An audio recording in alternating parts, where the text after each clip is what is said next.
Hey there, survivors. If you can hear me, it means you're still alive.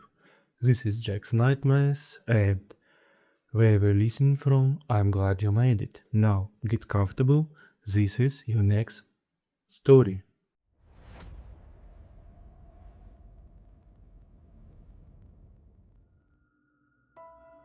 The first sign I take seriously is not the radio. It is the courier driver hitting our chain gate hard enough to bend the lower track and stall his van halfway through. I am under another armored van with a drill in my hand when the impact shakes rust and dust loose from the frame. Somebody outside is laying on the horn in one long blast that does not stop. I roll out, stand up, and see the driver through the windshield with blood on one sleeve and both hands locked on the wheel. Two people slam into the side doors before he can shut the engine off. They are not trying to open it. They are hitting the steel with shoulders and forearms and open hands over and over, following the noise and the movement inside. The driver is shouting, but the horn drowns him out. I grab the dead blow hammer off my bench, run for the cab, and yank his door open while my manager freezes in the bay with a clipboard against his chest. The driver falls out hard, catches himself on one knee, and tries to get up with no balance. His left forearm is torn open through the shirt. I lock my hand under his armpit, drag him across the painted floor, and tell Curtis to shut the roll-up door. Curtis stares at the people outside as if they're part of a crash, and somebody else is about to handle it. One of them hits the bent gate again, slips, gets up, and runs straight at the sound of the horn. The second one follows a half-second later. I let go of the driver, sprint to the wall chain, and drop the bay door myself. The steel curtain slams down in front of a face I do not know from the neighborhood. The man outside keeps hitting the door after it closes. Not fists first. Forearms, shoulder, side of the head, anything that lands. The horn outside keeps going until the van engine coughs once and dies. Then, I can hear the other noise from the street. Not one wreck, more than one, more horns, people yelling, glass breaking somewhere close. I get the driver onto a creeper and push him toward the wash station, while Curtis locks the side entrance at last. The driver says his name is Warren Pike. He says traffic stacked at the feeder road near the urgent care. A woman ran into the lane, and then half the stopped cars turned into a trap. He keeps trying to stand. I sit him back down and cut the sleeve off his arm. The wound is deep but clean enough to wrap if I move fast. He says one of those people bit his arm when he leaned out to shove her off the mirror. Curtis says, "That makes no sense." Warren looks at him and says, "Go outside and ask her." That shuts him up.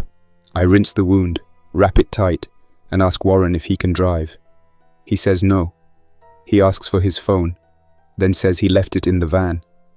I look through the slit between the loading dock seals and see the van nose jammed against the gate. Both front tires turned sideways. Nobody at the windows now. The two who hit the side doors are gone. That is worse than if they were standing there. Our shop does armored retrofits for cash vans, private courier rigs, and security compartments. I fit lock bars, impact plates, steel cages, restraint anchors, hinge guards, and emergency latches for men who move money and think glass with wire in it makes them safe. I know what bends first when a crowd pushes hard. I know where a cheap bolt fails and how a bad weld looks before it tears. I do not know what disease is out there, and I do not waste time trying to name it. I walk the bay, count the usable steel, grab my tool crate, and tell Curtis we are closing now. He asks whether we should wait for police. I point at the street where two more horns start up and stay up. I tell him if police could clean this up fast, those horns would have stopped by now. Warren asks me to call his wife. I take his phone number on a shipping invoice and try from my cell. The first call rings, the second does not go through, and the third dies before I hear a full tone. My brother Terence keeps a welding rig and rented yard space east of the channel behind a machine shop off Clinton. He has plate, gas, torches, chain, 3 shipping containers, a forklift that works when it wants to, and more old fleet junk than he should admit to the tax office. I tell Curtis to come with me. He says he needs to check on his apartment. Warren says he is not staying alone. Curtis says he will take Warren in his sport utility vehicle and meet me later. I look at the torn gate, then at Warren's wrapped arm, then at the street through the dock seam. I tell Curtis a family truckster in feeder road traffic is a coffin. He says I am not ordering him around in my own shop.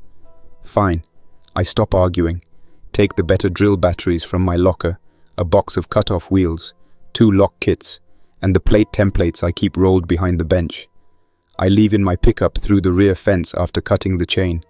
When I look back from the alley, Curtis is still standing by the side door with his keys in his hand, deciding between bad options too late. The roads south of the yard are already gone. Cars sit at angles across both lanes, with doors hanging open.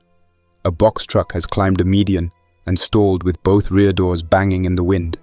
At a gas station on Wayside, a man is beating on the locked store glass while the cashier backs away with both palms up. 2 people in hospital scrub tops are dragging a woman by the elbows toward a pickup. She keeps folding at the waist and jerking loose. I stay off the main connectors and run the side streets through warehouse rows, where trucks used to queue at loading docks. The radio keeps saying avoid congestion, remain calm, and limit travel, which means nobody in the studio has looked outside in the last 15 minutes. At a 4-way stop near a pallet yard, a city bus blocks half the intersection with its front door open. There is nobody in the driver's seat. 3 people hit the side panels with flat hands and move with the engine rattle each time the fan clicks on. They are not roaming at random. Noise gives them direction. Movement seals it. I cut around the bus through a dirt lot, scrape the passenger side on a broken bollard, and keep going east. I call my mother while I drive. She answers on the 4th try from New Hope Fellowship, where she runs the church food pantry twice a week and never leaves early for anything. Her voice is steady, which makes me speak too fast at first. I tell her to pack a bag, leave the church, and get to Terrence's yard by side streets. She says the clinic next door sent people over, and Pastor Red opened the basement classrooms. She says one man threw up in the hallway, 2 women fainted, and now the parking lot is full of cars with nobody moving them. I tell her none of that helps if the doors fail. She says she is not leaving 6 older women and a nurse named Lita Dunn in folding chairs with no transport. I ask to speak to the pastor. She says he is outside dealing with men trying to force the pantry cage. Then I hear a crash behind her, and somebody yelling to bar the side entrance. My mother says my name once, lower this time, and the line cuts. I throw the phone onto the passenger seat and run the next red light through an empty lane. Terrence is in his yard trying to move a generator with 1 locked wheel when I pull in. He reads my face before I say a word and drops the handle. I shut the sliding gate behind me, chain it, and tell him the freeways are done. He wants proof. I take him to the office roof, and the city gives it to him. From there, we can see the underpass on the service road east of the lot. Traffic is jammed solid from the dip to the signal. The first hard cluster hits when a horn starts blaring near the front third of the line. Heads turn from every direction. People move between the trapped cars too fast for a scene where nothing has fully collapsed yet. One man climbs onto a hood to wave at somebody, slips, and vanishes between 2 pickups when the line tightens around him. Another man opens his sedan door and gets pulled back inside by his own seatbelt after something outside grabs at him through the opening. Terrence stops asking whether it is a riot. He watches for another full minute and says, "We need a vehicle that doesn't get pinned." I tell him we need one that can take contact, stay cool, and still be repairable when we break it ourselves. The yard gives us 3 choices, and 2 of them are junk for the job. There is an old armored bank truck with a dead transmission and body steel, so heavy it punishes every bad road. There is a school bus with rust under the stepwell, too much glass, and a turning radius built for wide lanes, not industrial choke points. Then there is the retired appliance box truck backed against the far container row with faded white panels, a diesel engine, and a frame Terrence says is tired but honest. I crawl under it with a flashlight and tap along the rails, check spring hangers, look for rot around the mounts, and open the hood. Access is simple. Parts are common. The front end has room for a guard if I do not block airflow. It will carry armor if I stop before I turn it into a vault on wheels. That settles it. Terrence nods once and goes for the cutting torch. I strip my work shirt off, tie it around my waist, and start emptying the cargo box with a push broom, a pry bar, and a bad mood that at least keeps me moving. By nightfall, we are not alone. Nia Bell comes through the side alley in a propane forklift with a gash over one eyebrow and 2 water jugs bouncing in the footwell. She used to run receiving at the concrete yard across the channel and has keys for half the dead industrial lots around us. Behind her comes Joel Acosta from the electric supply warehouse carrying a milk crate of breakers, a handheld radio, and a pistol hanging from 2 fingers as if he hates touching it. Nia says people at the fuel dock were calling the sick ones runners by noon. Joel says a driver on the Marine Road called them biters after his helper lost half a sleeve. I do not care what sticks. I ask what they saw. Nia says sharp noise pulls them first. Engines pull them next. Once they settle on a direction, they keep pressing there after the source stops. Joel says one man lay under a van and stayed alive for 15 minutes until another driver honked. That does not help him now, but it tells me enough. We chain the main gate, kill the yard lights, move the box truck between the containers, and lay out tools on a welding blanket under hooded flashlights. The build starts with subtraction, not armor. Everything inside the cargo box comes out. Rotten plywood, bent shelving, tie-down strips, old insulation, trash bags full of fast food wrappers from the previous owner. If a part does not support movement, storage, cooling, or protection, it leaves the truck. I mark the cab doors for reinforcement, lay chalk lines for a partition behind the seats, and measure the radiator opening twice before I touch steel. Terrence cuts angle for the first window guards, while I drill hinge tabs and build frames that swing open for repair access. I do not want fixed mesh welded over the front end if the truck starts running hot in traffic. Joel rigs a second battery bank for interior lights and a vent fan circuit from parts he saved out of a dead utility van. Nia inventories water, canned food, filters, belts, oil, coolant, hoses, tire plugs, tools, and the diesel drums stacked by the fence. She stops after the 6th drum and says half of it smells stale. Fine. Then half of it may be trouble we carry until we can prove otherwise. Nothing in the yard gets trusted on site. The fence fails before midnight and settles one argument for me.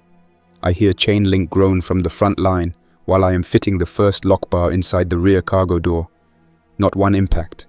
A series of pushes, then wire stretching, then a post snapping its anchor bolts at the base. Terrence cuts his torch. Joel kills his light. Nia grabs a pry bar from the floor and backs toward the office steps. 3 infected come through the gap shoulder first and keep moving toward the welding table where the metal is still ticking from heat. Their clothes are ordinary work clothes. One wears a reflective vest. One has no shoes. I shut the cargo door, sprint to the forklift, and bump a pallet rack forward into the gap, while Terrence swings chain around the nearest post. One of the infected turns with the forklift backup beeper, slams into the mast, gets up and comes again. Nia pins the vest man against the rack with the pry bar long enough for me to cut the beeper wire and silence the machine. When the sound stops, the others lose direction for a second. That second gets us the chain tight. Afterward, I stand by the box truck and look at the roofline, not the fence. Sleeping low in the cargo box is done. I need a sealed loft inside the truck with 1 hatch and 1 ladder where I can disappear if the lower compartment goes bad. At first light, we make the run for fleet parts. The municipal auction yard off navigation had police transports lined up last month, and if the city has not stripped them first, I want the run-flat inserts before somebody else figures out what they are worth. We go in Nia's service pickup with a torch, socket set, handcart, siphon hose, and 2 5-gallon cans. The yard gates are open. Nobody is checking badges anymore. 3 patrol units are stacked against the fence where somebody tried to ram out and failed. I go straight for a police transport van with reinforced tires and start breaking down the front wheel while Joel rips batteries and fuses from anything with a clean date sticker. Nia finds filters, coolant, hydraulic fluid, and a box of shop towels on a maintenance cart. Then, a city worker in a polo shirt walks out of the service shed with both hands up and asks for a ride for his wife. I tell him we have no safe seat, no room, and no spare stop. He points toward the shed and says she can sit on the floor. Joel tells me we need to move now. The man slams a wrench into a hood out of anger or panic. The sound drags 3 infected from between the impound rows. One comes in low and fast enough to force me off the wheel hub with only 1 insert half free. We leave with 1 complete insert, the half-pulled hardware, the filters, the coolant, and 1 more problem I do not solve for that man. Back at the yard, I work until my hands stop feeling separate from the drill. Terence mounts the loft frame over the rear half of the cargo box using lighter structural members than he wants, and more bolts than I planned, since I want damaged sections removable later. I keep the roof profile low and narrow so the truck does not turn into a top-heavy billboard. No standing room, no rooftop nonsense. Crawl space, bunk pad, insulated walls, vent line, interior hatch. That is all. I plate the lower cab doors, add the first radiator guard on hinge tabs, and install the inner partition behind the seats so no one coming through the cargo space can reach me without fighting a second barrier. Then I test the engine and pay for my own bad thinking. The radiator guard is too tight to the front face. On a short run down the block, the temperature starts climbing before I reach third gear.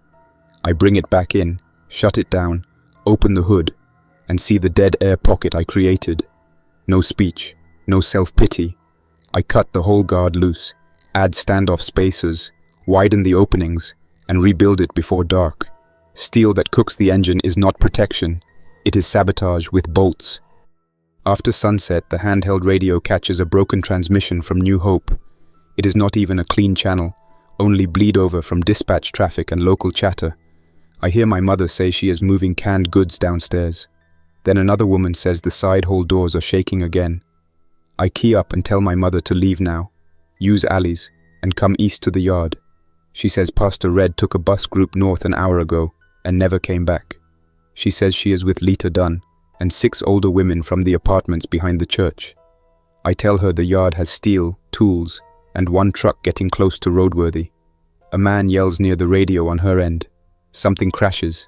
My mother says not to come by the main road, then the line goes dead into static. Joel keeps scanning until the battery bar flashes red. He says maybe the church basement walls held. I do not answer. Maybe does not move steel or open roads. The men from the warehouse show up at dawn. Arlen Booker drives the first pickup with a white rag tied to the antenna and a rifle resting across his lap, where I can see it from the office door. His voice is calm, which is worse than yelling. Calm men on dead streets are doing math while they talk. He says his group has food, water, women who can cook, men who can guard, and a route west away from the city choke points. He says groups survive and loners get stripped.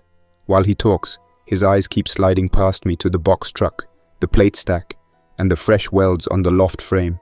He asks what engine the truck carries, whether I have plated the wheel wells, and how far it can run with a full tank. I tell him we are not joining anybody today. He smiles, leaves 2 cases of bottled water at the gate, and says he will check back before dawn. I wait until his trucks are gone, then open every bottle and smell each one before I let Nia stack them by the office wall.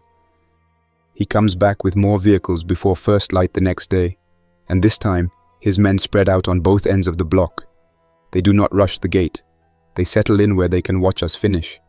One of his men carries coffee in a paper cup and grins through the fence as if we are all at the same job site. Another one studies the patched corner post where the wire failed last night. I climb the office roof with the binoculars Terence keeps in a drawer and count them. Too many to brush off, not enough to storm the yard unless they think the truck can be taken intact. That tells me what I need. They do not want a firefight. They want us tired, busy, and boxed in until the build is done for them. I go back down and tell Terence we leave tonight. Joel says the loft hatch needs another full day and the right side skirt is only tack fit. I tell him another day means handing Arlen the truck with our tools inside. The argument ends there.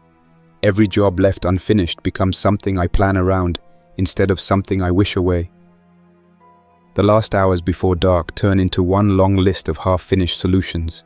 I mount the front inserts and leave the rear wheels standard for now. Nia packs water, canned food, spare filters, belts, a jack, a hand pump, oil, rags, the first aid kit, and every fastener bin we can carry into labeled crates along the cargo wall. Joel secures the second battery bank and throws unsorted wire, connectors, and spare relays into a milk crate I jam under the workbench. Terence burns in the last weld on the loft hatch frame and tells me the right front brake line looks old at the union. I do not have time to replace it clean, so I mark it in red paint and add front brake to the cardboard status board I tape inside the cargo box. The engine starts on the second crank. The temperature holds. The headlights work. The passenger mirror needs to move higher, or I lose half my side view to the cab guard. I fix that and call it done enough to gamble on. Good enough is all dead streets give me. Joel does not come with us. His sister lives 2 streets west in an apartment block above a tire shop, and he says he is checking on her before sunrise, whether I like it or not. I tell him, sunrise may be too late. He nods and hands me the handheld radio, 2 spare magazines for the pistol I never asked for, and the key ring for the container locks. No speeches, no promises. He climbs the office stairs with his light wrapped in a rag and disappears. Terence opens the narrow service gate between the containers instead of the front gate Arlen is watching.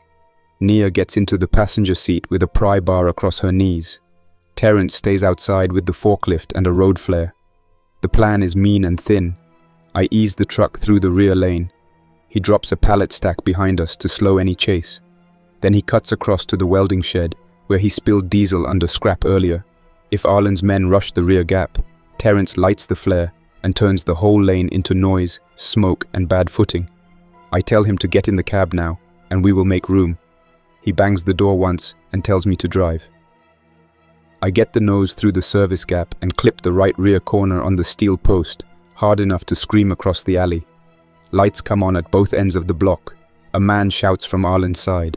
Nia ducks low and points left. I make the turn too sharp, back off, correct, and get the truck straight just as the first gunshots crack behind us. One round punches through the unfinished outer skin near the loft support and stops somewhere in the insulation stack. Another hits the cargo wall and throws metal grit into the work lane. Then the welding shed behind us flashes bright and rolls into a fast fuel fire over scrap and drums. Not one big blast. A chain of hot bursts and popping sheet metal. Men start yelling from 3 directions at once. That buys me the block.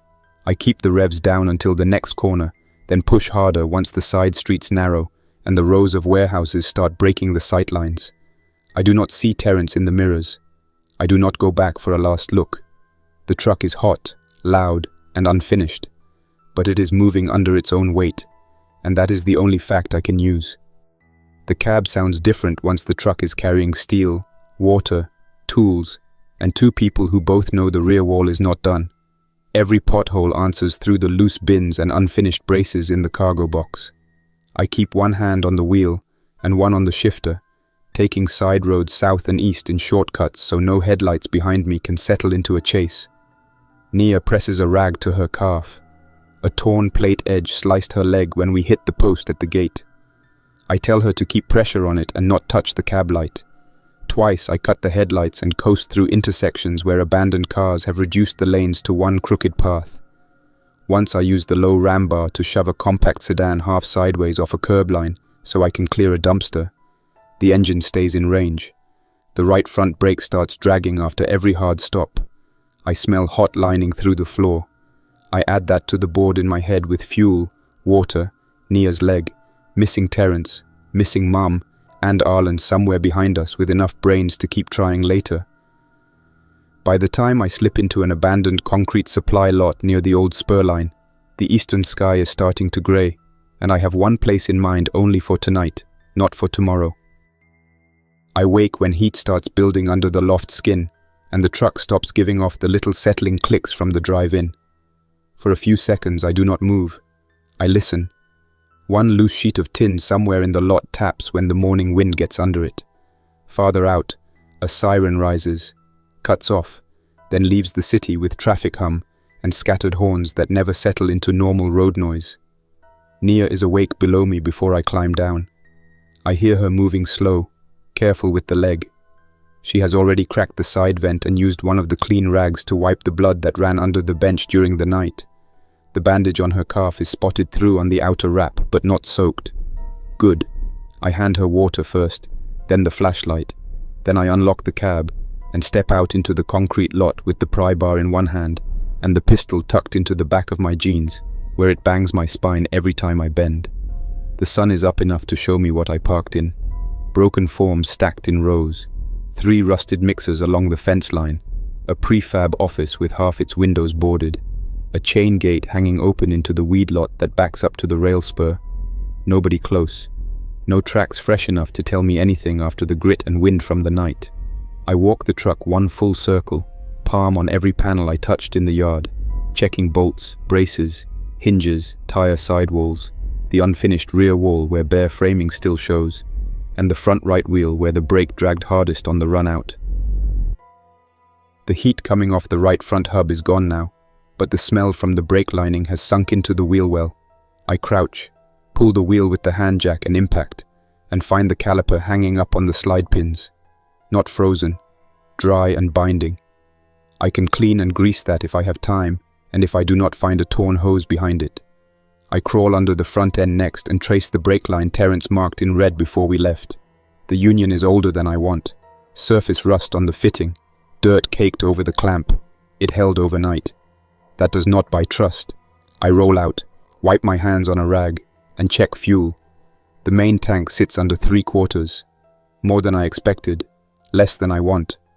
The battery bank shows decent charge. Water is tighter. We burned more than planned during the build and the drive. Nia climbs down from the cargo box, keeping one hand on the ladder rail, and leans against the side frame while I tell her what I have. She says her leg stiffened hard at dawn and asks if I have antibiotics. I do not. I have antiseptic wipes, gauze, tape, pain pills, and 2 packets of powdered electrolyte mix. I tell her we clean it again at noon and do not waste movement before dark. She nods once and asks whether I slept. I say enough. That is the end of the conversation. There is work in front of us and no point dressing it up. The office building gives us the first clean win of the day. The side door is locked, but the plywood over the rear window was only nailed in by somebody who meant to come back later.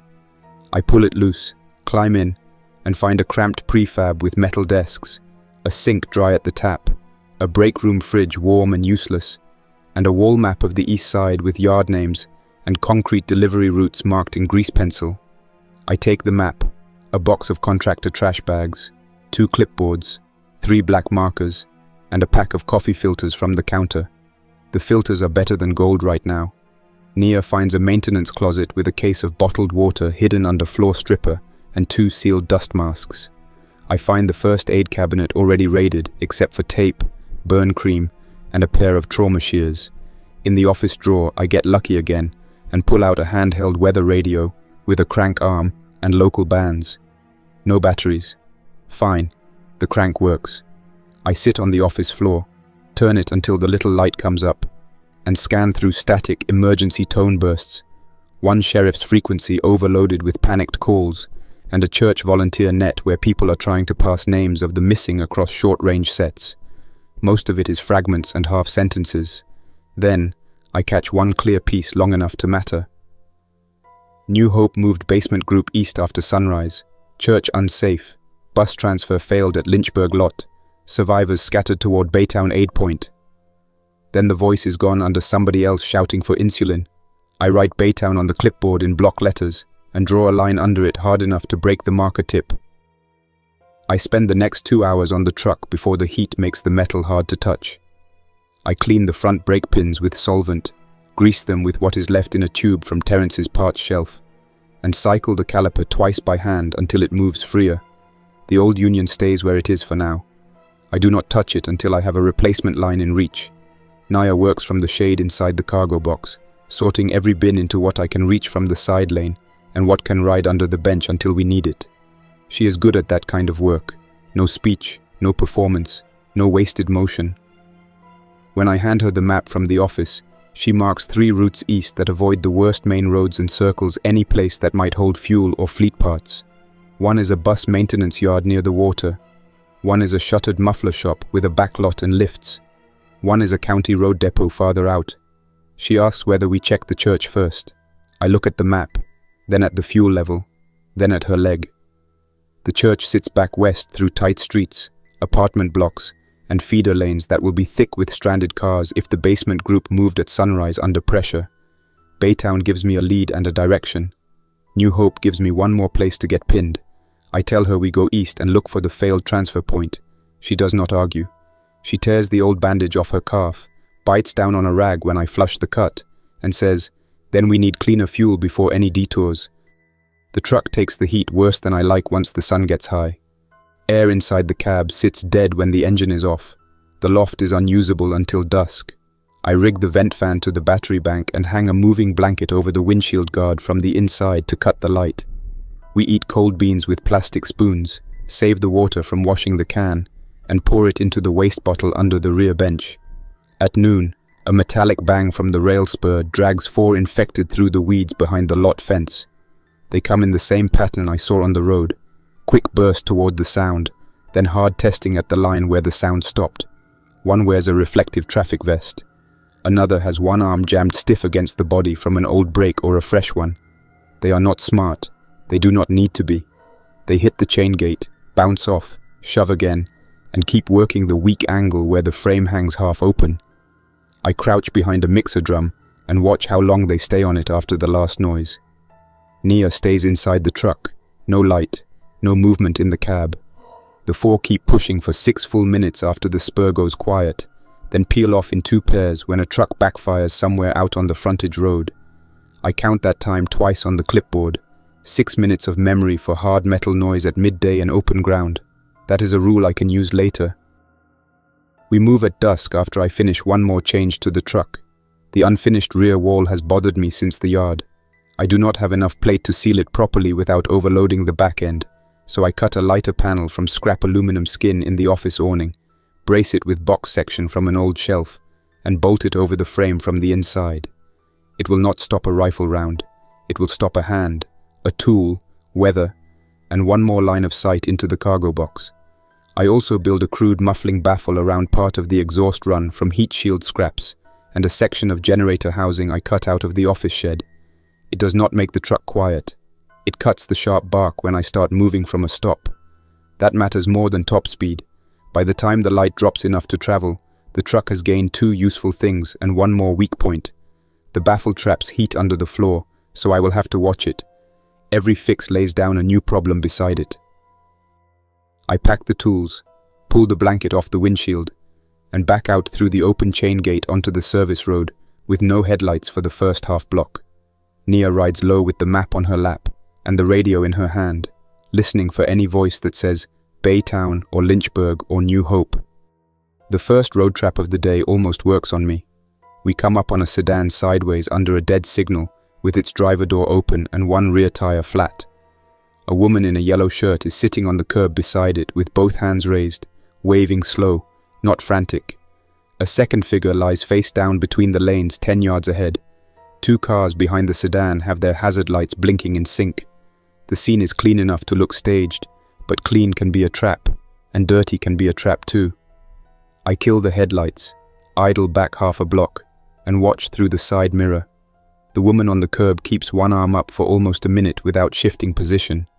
Then the figure face down in the road lifts its head toward a loose sheet of metal skittering under a fence and starts moving the wrong way for an injured person. The woman on the curb drops her arm, stands, and walks out of sight between the parked cars without looking at the body in the lane once. Nia says nothing. She does not need to. I take the alley behind a machine shop, flatten a stack of plastic drums with the front bar, and come back out 2 streets east of the signal. When we pass the intersection from the side, I see 2 men move between the dark cars toward where we would have been if I had taken the bait. One carries a gas can, the other has a tire iron. Good. That tells me the living are learning the road rules fast. The bus maintenance yard sits behind a chain gate with the lock already shot out and the office door hanging open. I pull in only after circling once and checking the back wall for another exit. Buses line the lot in staggered rows, most dead, some with engine doors open, one with both rear emergency windows kicked out. The smell of old fuel, hot rubber, and stale water sits in the place like it has nowhere to go. We need brake parts, maybe coolant, maybe one more battery if I can get a match. I take the handcart. Nia takes the flashlight and stays in the cab with the engine off and the keys ready. I tell her 3 horn taps if she sees movement and no radio chatter. Inside the service bay, I find racks turned over, one tool chest pried open, and a shelf of filters half cleaned out. The brake line stock is still there though, not the exact line I need, but raw tubing, flare fittings, and a hand-flaring kit in a drawer below the bench. I also find a case of coolant and 2 old transit route clipboards covered in names and stop notes from the week the city died. On the second clipboard, somebody has written in pen over the route sheet: East transfer held at Lynchburg lot until noon. Church evac bus 4 lost escort. I take both clipboards, the tubing, the fittings, the coolant, and a spare electric fan motor from a parts rack. Then I hear the 3 horn taps from the truck outside. I do not run blind to the door. I cut the bay light I never should have turned on in the first place, move to the side window, and check the yard. 2 infected are at the front of the truck, not on the cab, on the concrete where the fan belt from some dead bus is slapping a bumper with each gust. They are working that sound. A third one is at the office door where my pry marks are fresh. Naya has the cab sealed and her head down. Good. I could wait them out, but the third infected is testing the service bay opening now, drawn by the metal settle from the handcart. I take the bus route clipboard, wad it tight, light one corner with a bench torch, and toss it under a coach in the next row. The paper flashes up and dies quick on dirty concrete, but the coach skin pings from heat, and the 3 infected turn toward it together. I push the handcart low, stay behind the bus line, and get back to the truck before the sound memory runs out. We leave with no headlights, and one front tire thumping over a dropped wrench I do not stop to retrieve. On the way out, Nia asks what I saw written on the clipboard. I tell her the East transfer held until noon, and the escort vanished. She says that fits what the church volunteer said. I say nothing after that. Baytown is no closer, it is only more defined. We use the next hours for ugly driving through the industrial belt and low neighborhoods near the water, where every route narrows near bridges, pipe racks, fence lines, and fuel lots. The truck runs hotter in stop and crawl with the new exhaust baffle, so I work it in short pushes and longer coasts, never idling where I can avoid it. Twice I pull into dead yards and let the engine cool with the hood cracked behind the radiator guard. Each stop is a risk. Heat attracts less attention than engine noise, but a parked truck with fresh scrape marks and plate on the cab will draw eyes if any are near. Naya listens to the radio and marks what she can separate from the noise. One group on a volunteer channel says Baytown High School was used as an aid point for half a day. Another voice says the route shifted to marine warehouses near the east docks after the school lot got hit by looters and panic. A man from a refinery service camp says the bridge approach is being controlled by a road crew with caution signs and rifles. That sounds bad until he adds that they turned a man away for firing into a crowd at the barricade. Rules help. Even hard rules help. I decide we take the bridge approach and read the crew there before they read us. If they look sloppy or hungry, we back out. If they look organized, we talk from the cab and keep the engine running. The bridge crew sees us long before we reach the cones. They have boxed 2 lanes with county barriers, buses, and a roll of chain link stretched between loader buckets. 2 men in reflective vests stand in the open where I can see both hands. A woman with short dark hair watches from the loader cab with binoculars and a rifle across her knees. Another man sits on the bucket edge eating crackers from a sleeve and does not bother to hide the food. That one tells me he is lazy, or he wants to look lazy. I stop the truck 50 yards short of the cones, crack the driver window 2 inches, and keep my foot on the brake. The woman in the loader cab comes down and walks out where the truck cameras on the bridge can see her if any still work. She gives her name as Renee Salazar and says they are taking fuel, medical supplies, or labor in exchange for escorted passage across and route information beyond the bridge. She does not ask me to step out. Good. She is thinking. I tell her I have some fuel, not enough to pay tolls I can avoid, and I need route information to the East Marine warehouses and the failed church transfer at Lynchburg. She studies the cab guard, the front inserts, the radiator screen standoff, and the low loft roofline in the back.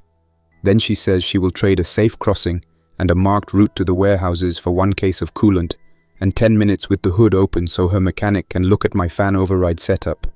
Nia says under her breath that it is too cheap. I say cheap deals can hide sharp edges. Then I ask Renee one more question. How many men has she turned away today? She says 4. 2 for trying to push through. 1 for drawing on a woman at the water table. 1 for lying about an infected bite on his brother. That answer lands clean. I tell her she gets the coolant in 5 minutes, not 10.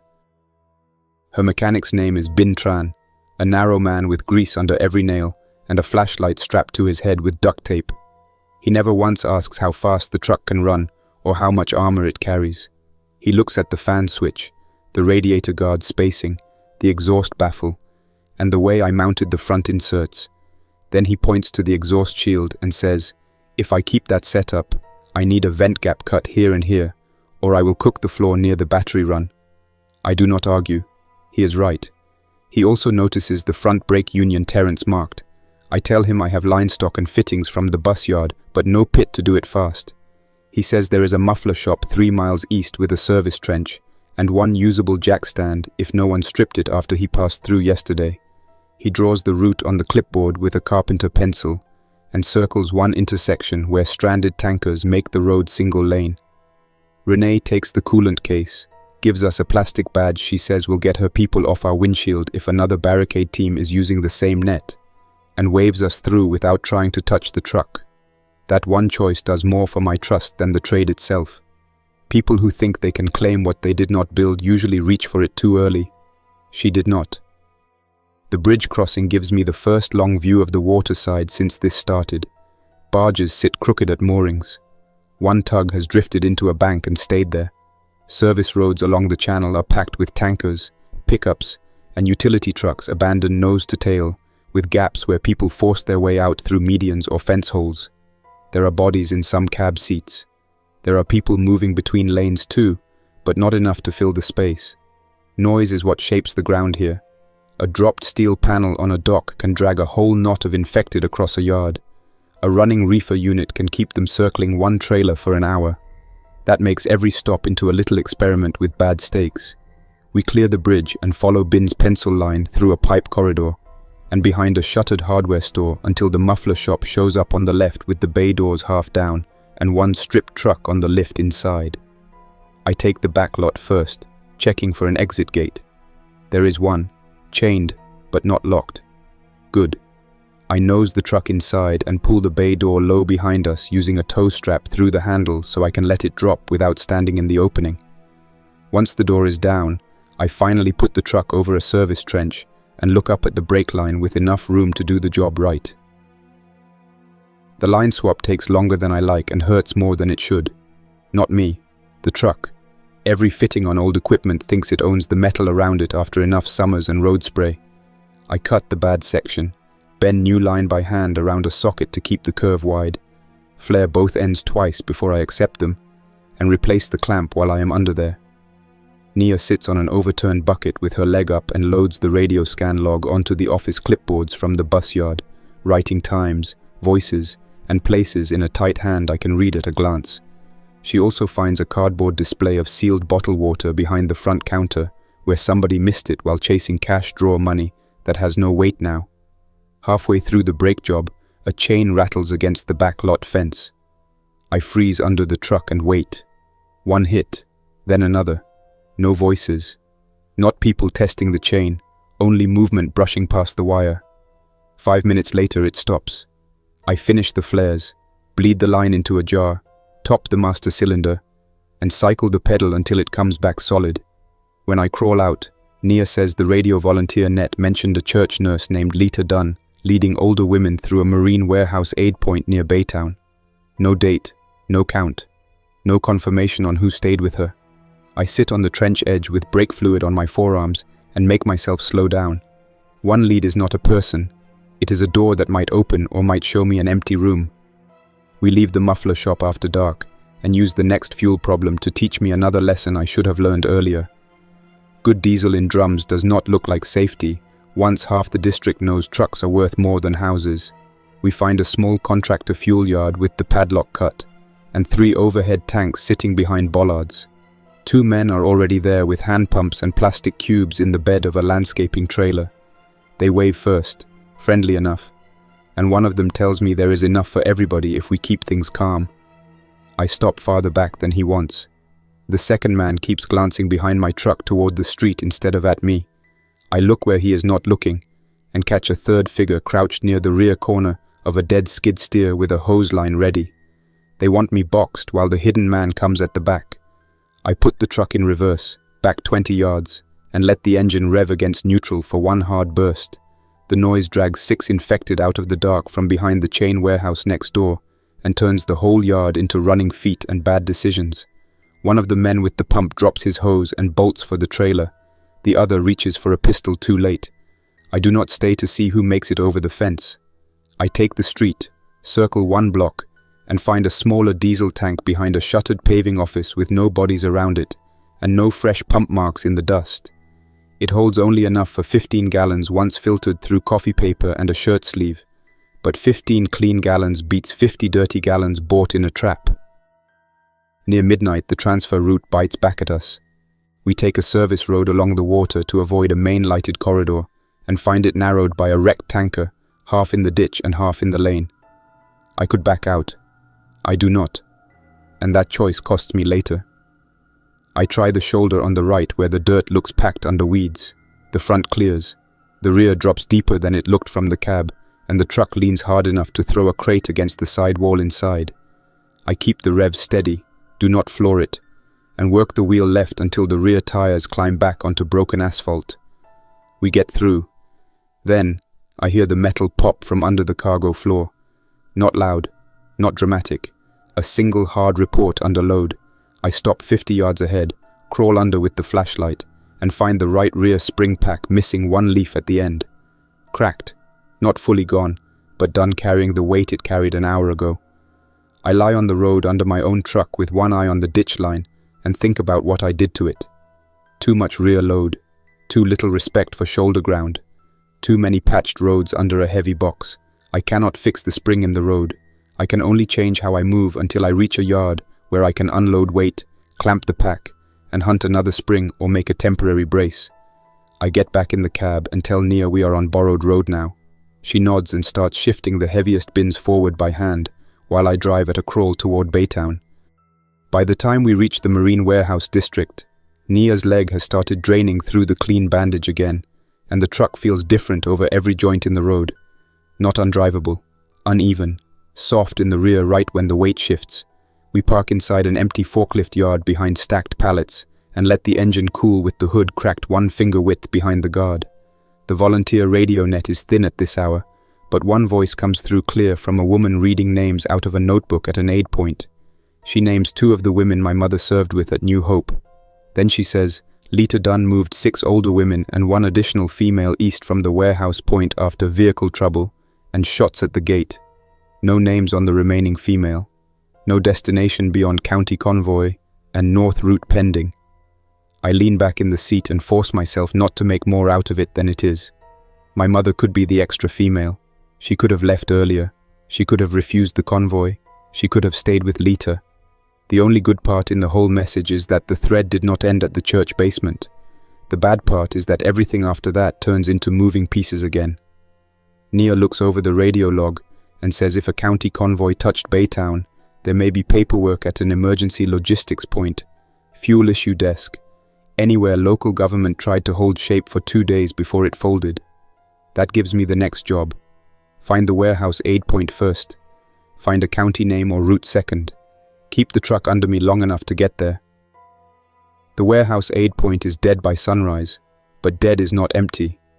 The marine shed stands open on 1 sliding door, with pallet wrappers caught in the frame, and folding tables shoved against the far wall. Bandage wrappers, water bottle caps, old church donation boxes, 1 torn clipboard page under a tire track, and dried oatmeal on the concrete tell me people held here in a hurry and left the same way. 2 infected move through the loading lane outside, pulled first by the reefer unit on a parked truck, and then by the crash of a loose dock plate slamming in the wind. I slip in through the side personnel door and go straight for the admin room above the dock. The computers are dead. The desk drawers are open. The wall whiteboard still has a list of intake notes and resources scrawled across it. Church Women is on the left side under Special Needs with Nurse Lita beside it. Under Transport there are 3 lines. City bus failed. Private escort refused. County North intake pending. On the desk I find a carbon copy form from a county fuel requisition book with a stamp from Chambers and Liberty Mutual Aid Logistics. That matters. It means county traffic was still taking names and issuing fuel somewhere after the Baytown warehouse point broke. In the trash under the desk, I find half a meal bar and a handwritten note torn down the middle. The remaining half reads, "Edith staying with Lita. Won't leave ladies. Tell KE." The rest is gone. I sit on the office chair and read the half note 3 times before I fold it into my pocket. It is the first piece of her hand I have had since the phone call. We do not get to leave the warehouse clean. A forklift alarm kicks on in the adjacent lot and draws a stream of infected through the loading lane faster than I can close the admin room door and make the stairs. Someone out there hit the alarm on purpose or by panic. I do not wait to sort which. The reefer truck is already pulling more bodies toward the dock. Naya gets the truck moving while I come down the side stairs with the clipboard page, the requisition carbon, and a box of wound dressings I found in the office closet. She has the cab swung toward the side gate and the cargo side door open 1 notch for me. I jump in, slam it shut, and we roll through the back lane between pallets while the loading dock fills with noise and motion. Then, I see the problem in the mirror. A pickup with no lights is following at a careful distance, far enough back to stay out of the cluster by the warehouse, close enough to keep us in sight. Not an infected driver, a patient one. Nia sees it too and asks if we shake him now, or let him lead us somewhere cleaner to read.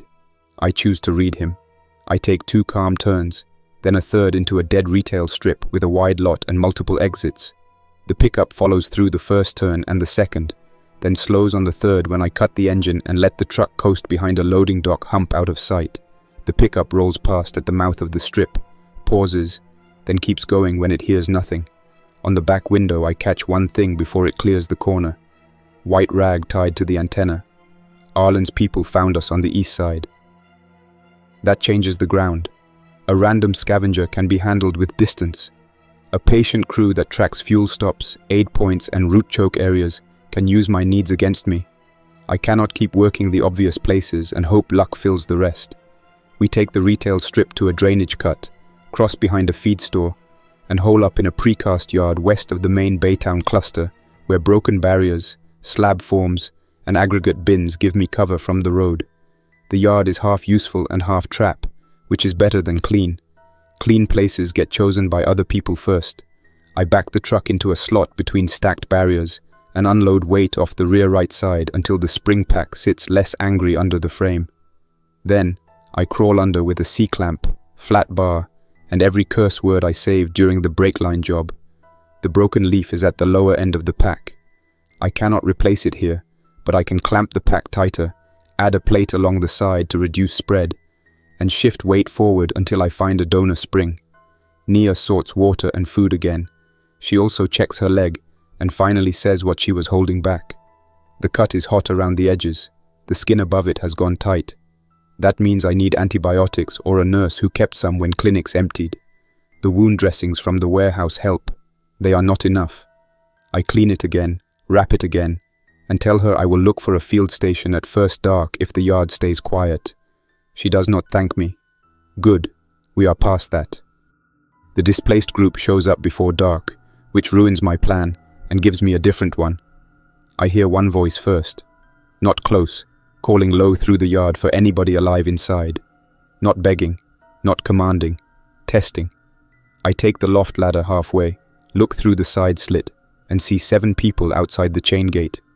A man carrying a girl who looks about 10, an older woman with a rolling oxygen bottle that ran out hours ago, 2 thin men with backpacks and no weapons I can see, a younger woman holding a wrapped forearm close to her chest, an older black man with a school district maintenance shirt tied around his waist and a pry bar tucked through his belt. They have been pushed hard. Their clothes show dust, grease and hurry, not camp life. The man carrying the girl gives his name as Leon Baptiste and says a theft crew cleared them out of a storage yard at noon after promising transport. He says they only need 1 night behind a locked fence and water enough to make it to the old courthouse camp by morning. I look at Nia. She knows what I am thinking. Extra people mean noise, need, and more eyes on the truck. Turning them away at the gate means leaving them in the lot road with dusk coming on, and my own mother somewhere ahead depending on strangers. I open the gate 3 feet, not all the way, and tell them 1 night, no lights outside the barriers, no touching the truck without asking, and anybody who raises a voice goes back through the chain. The older black man is the first one inside. He glances once at the clamped rear spring, once at the tools under the truck and says, "You're carrying too much on that corner." That gets my attention fast. His name is Russell Keene. He used to handle fleet maintenance for a school bus contractor before the district privatized the routes and cut half the old staff loose. He is tired, blunt, and still looks at machines before people. Good enough. He asks for water, drinks half a cup, then kneels by the rear axle and runs his hand along the spring pack and shackle like he is greeting an old liar. He tells me the clamp plate I added will help for a few miles, not days, and says the axle mount on the same side has started to oval the hole where the bolt seats. He is right. I missed it in the dirt and the angle. The weight shift has been eating at the mount longer than I knew. He says if the yard has heavy strap or plate thick enough to sleeve the side, we can spread the load and keep the mount from tearing out before I find a real replacement. I ask what he wants in return. He looks over at the girl asleep on a folded blanket by Leon's boots and says he wants the gate to stay closed through dark and a ride only if there is room when dawn comes. Clean answer. No angle in it yet. While Russell and I search the yard for steel strap, the younger woman with the wrapped forearm turns out to be a nurse aide named Pearl Wade, who has 2 days of clinic leftovers in her pack. Not much. 1 short bottle of oral antibiotic, a few sterile pads, 1 roll of elastic wrap, cheap pain pills, and glucose tabs. She looks at Nia's leg, asks 3 questions, and says the antibiotic might help if the swelling does not outrun the dose.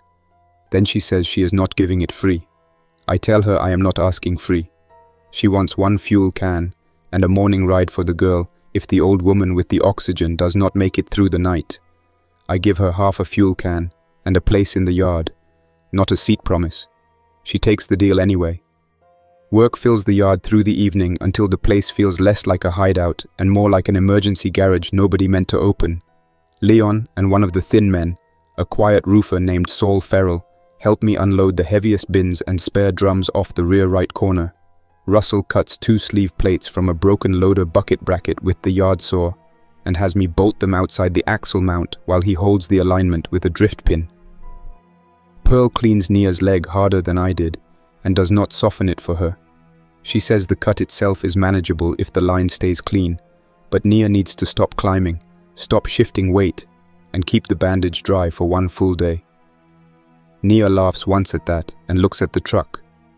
Pearl says then she should have thought about that before climbing into a steel box in August. Fair enough. The older woman with the empty oxygen bottle, whose name is Constance Price, sleeps against a barrier with the girl's hand on her sleeve. The second thin man proves useless from the start. His name is Brett Tull. He sits where I can see him, watches food, and avoids lifting anything heavier than a wrench. People like him last longer around organized groups than on open roads. Somebody else always carries him until the day they stop. I mark that and keep my tools near me. Dark gets thicker, and the yard settles into the kind of quiet that makes every small impact travel farther. I do not light anything outside the truck except 1 hooded flashlight under the frame, where Russell and I tighten the last mount bolts. Leon eats standing up with his eyes on the gate. Saul checks the chain twice without being told. Brett asks if the truck has room for all of them if we squeeze. Nobody answers him. Nia stays on the cargo bench with the bandaged leg elevated and the radio beside her scanning. A county worker channel slips through for a minute with references to a logistics annex near old service buildings west of Beaumont, where evac manifests, fuel issue books, and county transfer notes were being copied by hand after the networks died. That lands harder than the Baytown voice did. Paperwork means names. Names mean routes. Routes mean a chance to catch the line my mother moved along after the warehouse point broke. I ask Nia if she got the county names. She hands me the clipboard where she already wrote them. Chambers, Liberty, and 1 annex reference near old maintenance buildings off the east connector. Then, the yard alarm on the far side of the precast lot goes off. Not ours, not random. A forklift siren, steady and fresh, from the neighboring property past the fence line.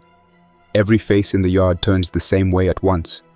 Russell says, "That's for us." He does not raise his voice. He does not need to. Arlen does not hit the gate first. He lets the sound do the opening work.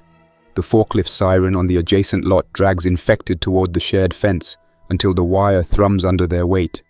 Then a second noise starts from the roadside, a car horn pulsing in bursts from a parked sedan.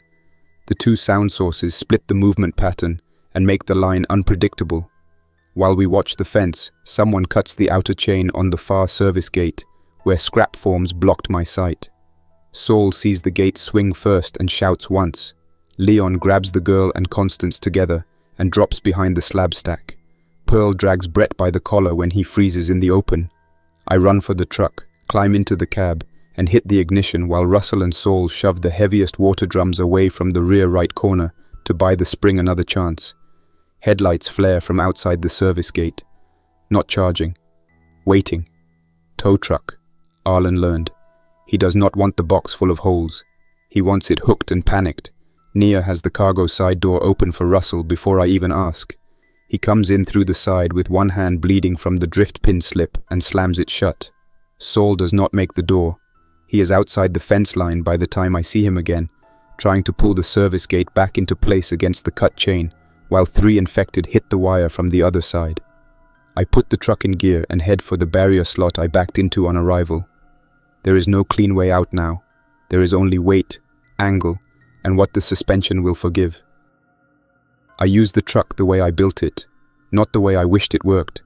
Low front bar into the nearest stack of Jersey barriers, at an angle that tips them, not straight on where they stop me dead. Concrete shifts, grinds, opens a gap half a truck width wider than it was. Russell braces himself against the partition and yells left when the rear starts to drag toward the broken gate side. The tow truck outside finally commits and lunges for the opening with its boom up. Too late. Naya drops the side latch pin so Leon and Pearl can climb through from the yard while I clear the first barrier. Constance cannot make the step fast enough. Leon pushes the girl up first. Pearl comes next with the antibiotic bag clenched in her teeth and Constance's blanket still wrapped over one arm. Brett never even gets close. He runs the wrong way toward the horn on the road and disappears behind the slab forms. I do not go looking. The tow boom clips the rear corner of my truck and tears a strip of unfinished panel off the back wall. Then, Russell slams the emergency fuel can out the side access into the gap between us and the tow truck. The can bursts, not a blast, only a splash over hot concrete and metal. The driver jerks offline to avoid the slick and loses the clean hook angle. That buys me the second I need to clear the lot. As I hit the street, I catch Saul in the mirror once. He is on the wrong side of the service fence, one hand through the wire trying to keep it closed, while movement piles toward him from both directions. Then the mirror fills with headlights and dust and he is gone. We run dark for 6 blocks, and then I cut west instead of east. Arlen expects me to keep chasing the Baytown thread. He knows I am in that zone now. West gives me room to lose him in industrial dead ground and service cuts. The truck feels worse after the barrier hit. The rear right shudders over uneven pavement. The torn back panel lets dust and hot air into the cargo lane. Leon has the girl, whose name turns out to be Ruth, tucked below the bench with Constance's blanket over both of them. Pearl wedges herself beside Nia and keeps one hand on the bandage to stop the bleeding from reopening with every bump. Russell rides kneeling in the cargo lane with a wrench through the rear latch so the torn panel does not flap open. We do not speak much. I do not ask for reports every 2 minutes. I can feel enough through the wheel and hear enough through the box to know the truck is surviving, not happy. After 30 minutes of broken route choices and one hard stop behind a dead container stack, we pull into an abandoned pipe fabrication yard with a gate track buried in dirt and enough steel around us to eat the sound of the engine shutting down. I keep the lights off and let the truck sit. Then, I walk the rear. The tow boom tore more than skin. One loft support brace at the lower mount has bent. Not failed. Bent. The axle sleeve Russell added is holding. The spring clamp plate is still on. We bought distance. That is all. Constance does not wake in the pipe yard. She was breathing when we left the precast lot. She is not breathing when Pearl checks her under the blanket. There is no drama to it. No speech. No moment that ties a knot on anything. Leon covers Ruth's face with his hand, while Pearl confirms what she already knows. Then the truck, the yard, the fuel, the radio, Arlen, my mother. All of it keeps sitting there waiting for me, as if one more person leaving the count changes nothing. That is how the days are going. Ruth does not cry loud. She presses into Leon's side and watches everybody's hands to read what comes next. Pearl asks if we can carry Constance until dawn and put her down outside the fence. I tell her no. Not in this truck. Not with heat and infection risk and a damaged rear wall. Leon nods before Pearl does, and says he will help me move her to the far side of the pipe racks where the yard fence is intact and no road sight lines reach. We do that with a tarp and no words beyond where to set our feet. Ruth does not come. When we get back to the truck, Leon asks for the seat promise Pearl tried to buy earlier. I tell him I have 6 people and a truck losing capacity by the hour. He says he understands. He says understanding does not move a girl with nowhere to sleep. I tell him Dawn will decide by the road and the load, not by pity. He looks at the damaged rear corner and says, "That is fair." At first light I make the choice by weight and utility, the same way I should have from the start. Brett is gone. He slipped out before dawn with half a food bag and 1 full water bottle. Good riddance. Leon can fight, lift and think under pressure. Pearl can treat wounds. Russell can keep Old Fleet hardware alive. Ruth weighs less than 1 spare wheel and gives Leon a reason not to turn selfish on the road. That is the math. I tell them the truck can take 4 more bodies if everyone rides low, follows rules, and accepts that I am heading for the county logistics annex, not a rescue camp. Leon agrees first. Pearl says she is going as far as the next real medical cache if one exists. Russell only asks whether the annex has a maintenance bay. I say I do not know. Nia looks annoyed for half a second, then passes Leon a water bottle and tells Ruth the cargo bench by the partition is hers if she stays away from the rear wall. That settles it. We shift the heaviest spare drums out of the truck and cache them under welded grating in the pipe yard. We dump scrap steel, 2 duplicate tool bags, the dead fan motor, and a crate of useless fasteners that rode with us for no reason beyond hope. Lighter is survival now. Armor already paid for itself. Extra junk has not. When I close the cargo door and check the springs, the rear sits a little less tired. Not fixed. Less tired is enough for this morning. The drive west toward the county annex turns into a lesson in how news spreads faster than vehicles. Twice I catch men at roadside lots watching the truck with the look of people who have already heard a version of it. Not me. The truck. White box body. Plated cab. Upper pod. Radiator guard. Damaged rear corner. A thing that works becomes a story fast once enough stranded people need one. I stop at a county road shed outside the main corridor to fill water from a rooftop collection barrel and find fresh chalk on the cinder block wall. Box truck scene. Booker buying info. That makes me stop using the obvious radio net entirely. Nia had been listening more than talking anyway. Now we shut the set unless we need it and lean on the paper clues instead. The road shed also gives me one gift. In a maintenance bay behind stacked cones, I find a pickup spring pack from an older county truck with 2 leaves close enough in width and thickness to serve as emergency donors if I cut them down. Russell says it is ugly and he approves. We drag the pack into the cargo box, and I promise myself a real repair stop before I trust another shoulder or barrier push.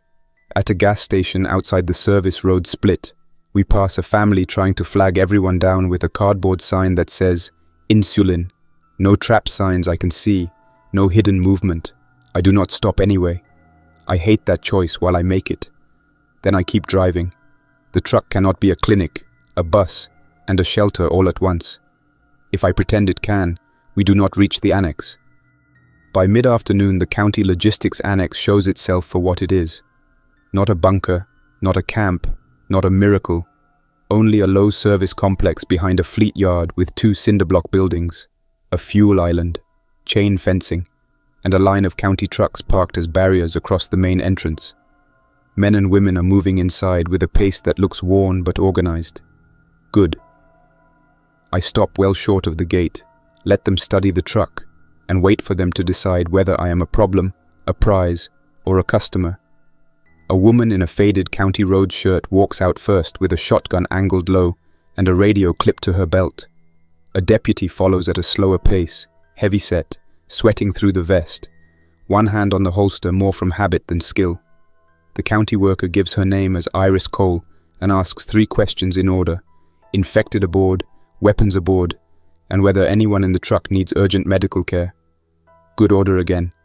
I answer no, yes, and one leg wound under treatment. She asks what I want.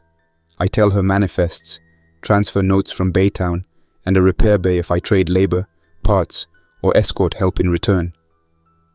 Her eyes go to the damaged rear corner, then to the loft brace bend, then to the passenger side where Ruth's shoe is visible under the bench.